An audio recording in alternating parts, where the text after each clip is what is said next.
Hello and welcome to the Comic Cave. I'm Ramsey, aka Captain Away, and today I'm looking at the 2019 to 2020 series Superman Smashes the Klan.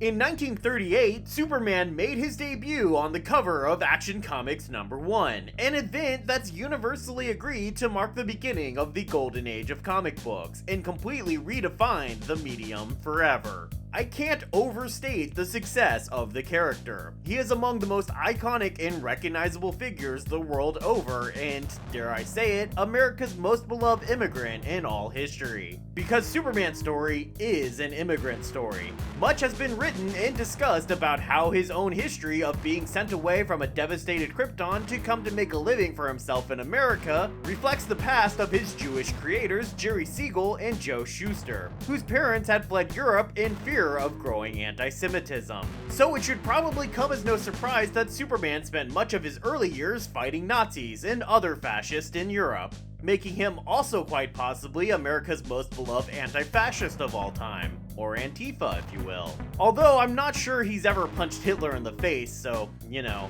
Marvel may still have one up on DC there. Nowhere would this be more true for Supes than in the beloved children's radio program, The Adventures of Superman. Broadcasting during World War II, the radio show had Superman facing down Nazis in Europe, but when the war ended, the radio show needed a new enemy for the Blue Crusader. And fortunately, or unfortunately, depending on your point of view, there was an equal match for Nazis at home, the Ku Klux Klan.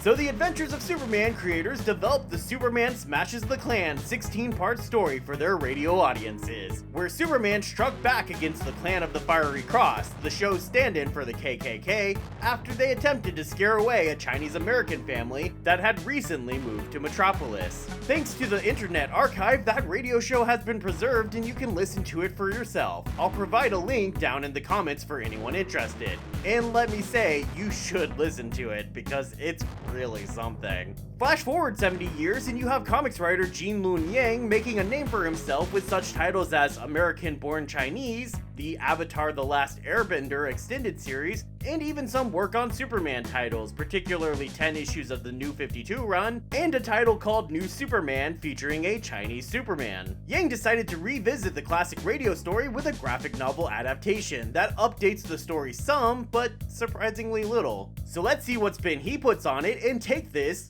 up, and away!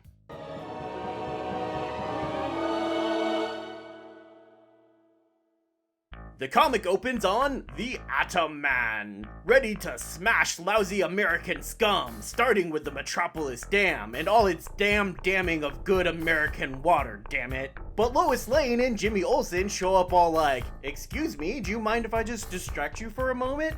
And the tactic works. Hey look kids, it's the Superman! Oh, just Superman actually.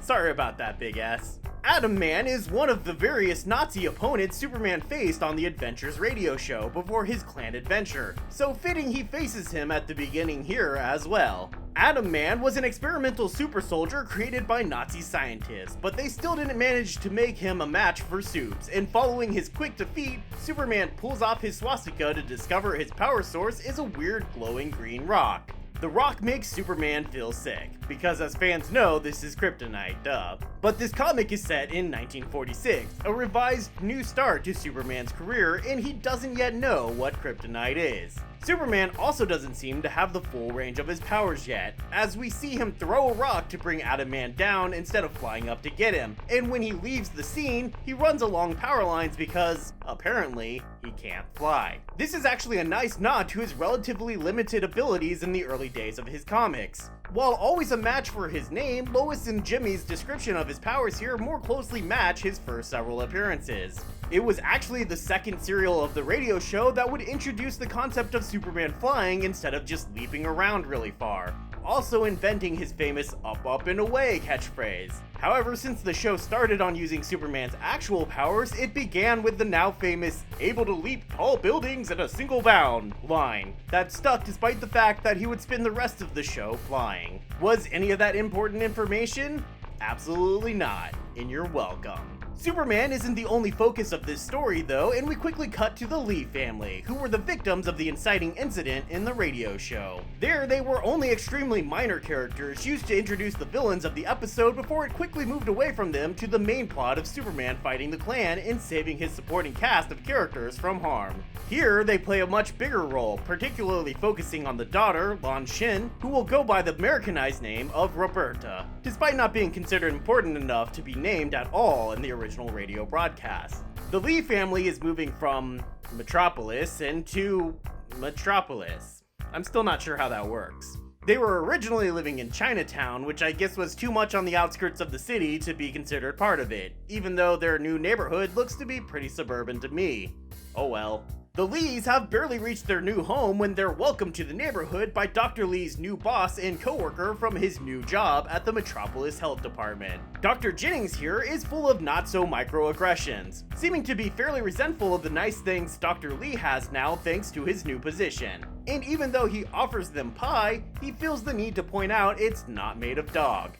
Yes, there is a tradition in mainland China to eat dog meat, but that doesn't mean these Americans do it, and it's just rude and unnecessary to even bring it up.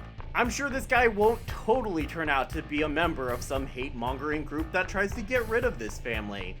Nah.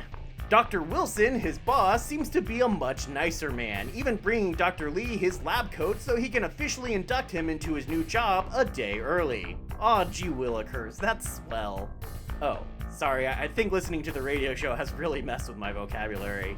The Lee kids, Tommy and Roberta, are also greeted by Jimmy Olsen, cub reporter for the Daily Planet, and Jimmy takes them to Unity House, a local community center started by a priest, a minister, and a rabbi. That's not a setup for a joke, that's just why it's called Unity House, I guess. Tommy surprises everybody by being aces at pitching in baseball, and with barely an audition, Jimmy, the team's manager, invites Tommy onto the team. Attaboy, Luther! Tommy. This doesn't sit well with UH's previous pitcher, Chuck Riggs, who I understand is a big sorehead. And Chuck makes a big show of having Tommy pitch to him and then refusing to not crowd the plate. Despite being warned that if he gets beamed with the baseball, it'll be his own fault, when the inevitable happens, Chuck still accuses Tommy of having done it intentionally. I like how the reaction shots to Chuck getting hit are all like, ow, ow. What kind of kid wears boots to baseball? Seriously? That's what you're worried about, Roberta? With him refusing to back down or apologize for his racial slurs, Jimmy fires Chuck from the team, and Chuck returns home down and ashamed. Noticing his moody mood, and with this being about 50 years before the invention of emo, Chuck's uncle asks him what's up. Chuck fesses up to Uncle Matt with the truth and that it was his own fault, but Matt sees something much more devious in what the Lee boy did.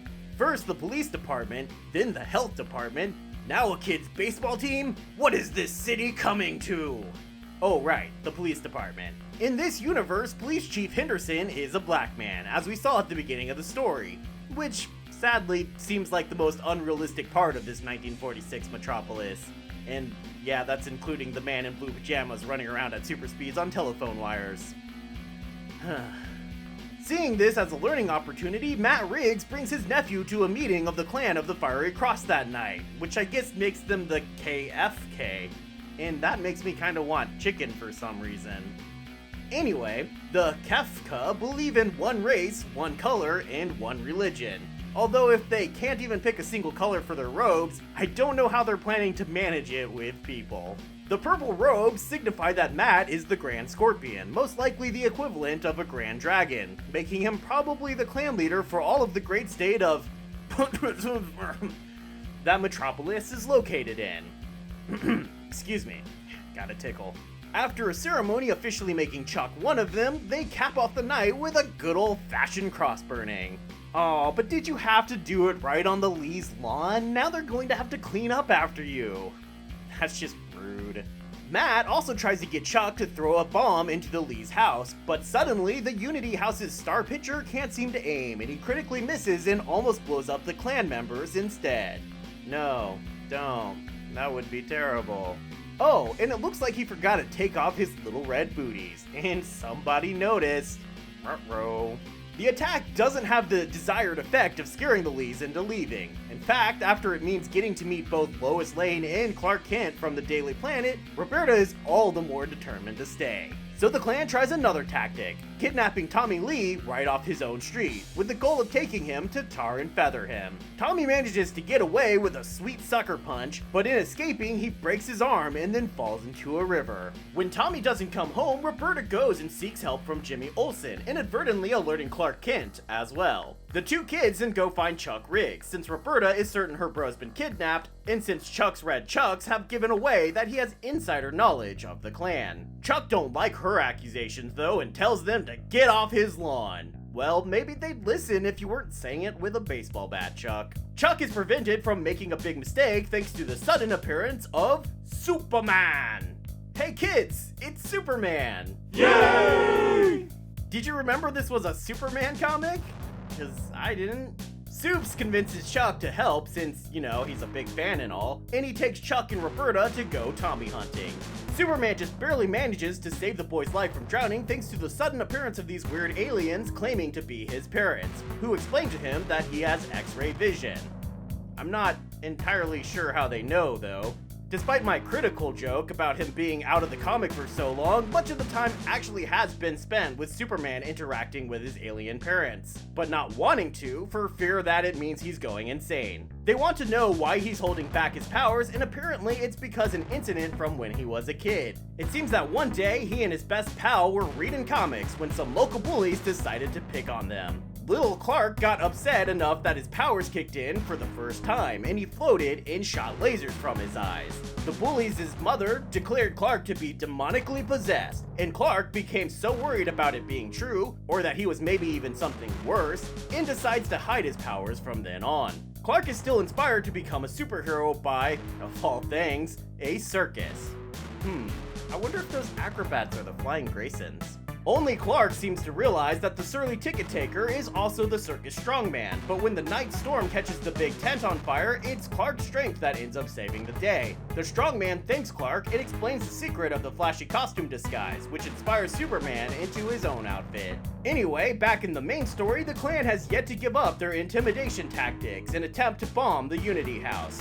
Superman just barely manages to save everyone inside, but it seems this was only a diversion, as Grand Scorpy Matt Riggs seems to have suspected Chuck would tell on them, and used that to focus attention on the community center, while he and the boys attack the Daily Planet. This is because Perry White, inspired by Superman standing up to the Klan, decided to offer an award in the paper for anyone who could identify a Klansman. In retaliation, the Klan attacks the planet and kidnap White, Lois Lane, and Inspector Henderson, who just happened to be there. But Lois manages to leave a clue in lipstick for Superman to find, having been able to identify that a-hole Dr. Jennings thanks to him using a weird turn of phrase. We saw him use it when first meeting the Lees, and then again when Lois showed up to the Metropolis Health Department to investigate what suspicious things were going on there. And they do seem to be pretty suspicious things. I mean, look at that. Just look at it. Who looks at test tubes like that? That's pretty sus. Anyway, thanks to Lane's keen attention and quick thinking, Superman arrives just in the nick of time, Kool-Aid Manning through the wall and delivering the beatdown to the Klan. So once again, the day is saved thanks to Superman! Only there's like 60 pages left, huh? Well, I guess we do need some resolution with Superman, as Roberta points out to him that the reason things were able to escalate as they did is that he hasn't fully embraced his powers. And she noticed that he seems to be able to fly and that he's just afraid to accept it. So Superman rushes home to seek out this old toaster-looking thing that used to speak to him in weird voices when he was a kid. No wonder he thought he was going insane. In order to try to have a more normal life, he threw it into a lake he named Lake Solitude. How cute. Turns out, after all this time, it has grown into a big crystal fortress on the bottom of the lake, and when he enters, he finally sees his true parents as they really looked, and gets to learn the truth about himself. Meanwhile, it turns out one of the cops in the Metropolis PD is a dirty, no-good double-crosser, and lets Grand Scorpion Matt Riggs go so that he can take this to an even higher authority. The Grand Mogul of the KFK, which is quickly revealed to be the gas! It was Colonel Mustard in the empty room! With the revolver! Seriously, who is this guy? Oh, he's Dr. Wilson, also head honcho at the Department of Health. Oh yeah, I guess he was a character. Sort of.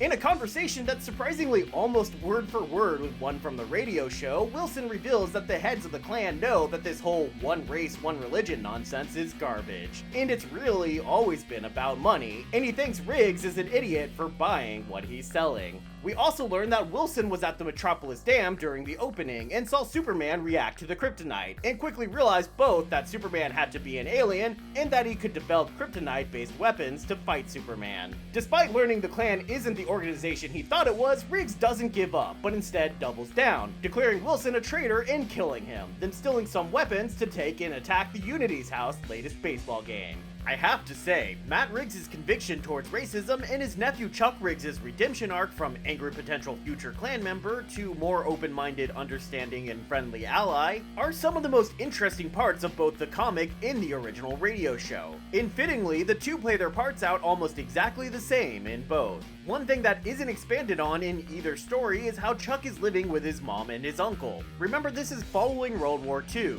so I think the implication in both stories is that Chuck's dad died during the war. This is especially hinted at in the radio show and Chuck's mom's angry tirade against intolerance, while here in this comic she's more of an I'm not racist, but I mean, might be a little racist type character. Maybe I'm reading too much into this, but I think Chuck's dad died fighting the Japanese. During and following World War II, there was a lot of hatred toward the Japanese, like how they were placed in internment camps during the war here in America, and people continued to resent them back home. As we see when one of the girls of the Unity house asks Roberta if she's Chinese or Japanese. When Roberta replies Chinese, the girl replies, "Oh good."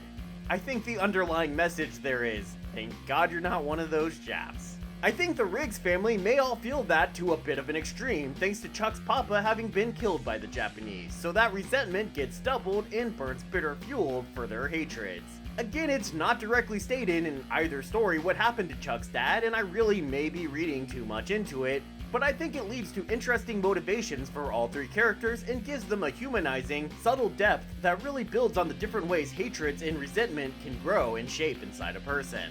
Anyway, back to the story that is actually happening. Matt takes Roberta hostage at the ball game and attempts to recruit Chuck once more to his side. But by now, Superman has fully embraced his true self, and even with his crazy new gadgets, he's no match for all those powers. Or for Roberta, Tommy, and Chuck bringing the smackdown. Haha, get 'em! So that brings this comic to a close, so we can smash into the breakdown.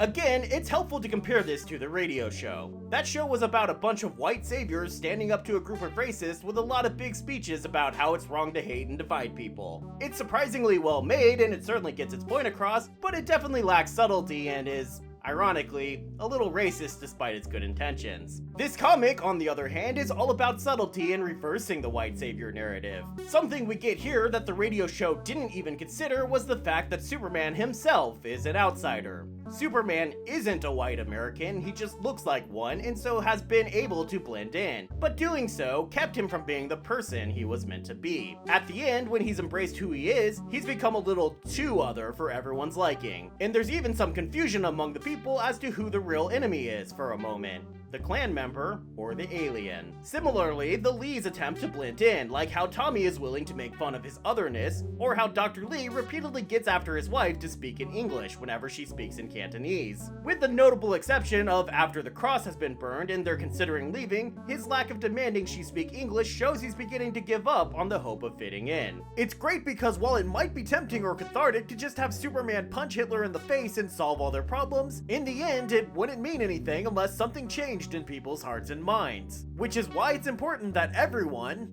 hero, villain, and in between, learn a lesson about how reality isn't what they thought it was. But while the changes from the show are often good, like the introduction of the whole kryptonite thing, they also create some problems, like the character of Dr. Wilson, who didn't exist in the original. And so shoving him into the character of the Grand Mogul as a big reveal was a little lost since we hadn't seen him for 2 issues or somewhere around 100 pages by that point. As far as the art from Japan-based team Gurihiru, I can definitely understand people finding it too cute or simple for their taste.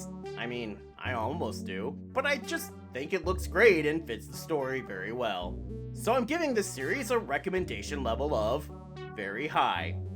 If anything is going to really revive the comics industry of the next few years, it's going to be the influx of new readers from the massive children's graphic novels that have been coming out recently. And if this is a sign of their quality, then I think the future looks very bright indeed.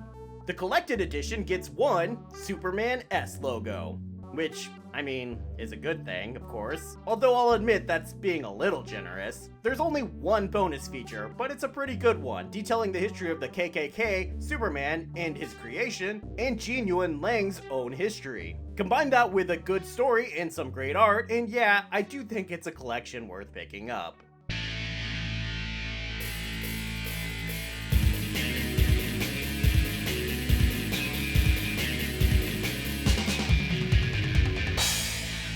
Thanks everyone for watching. Next week is going to be my 100th video. Hard to believe it's already been almost 2 years since I started this channel. It's so exciting to watch this channel grow, and as a special thanks, I thought I'd do a little something different for the next episode. So be sure to stick around for that, and I hope to see you then, right here in the Comic Cave.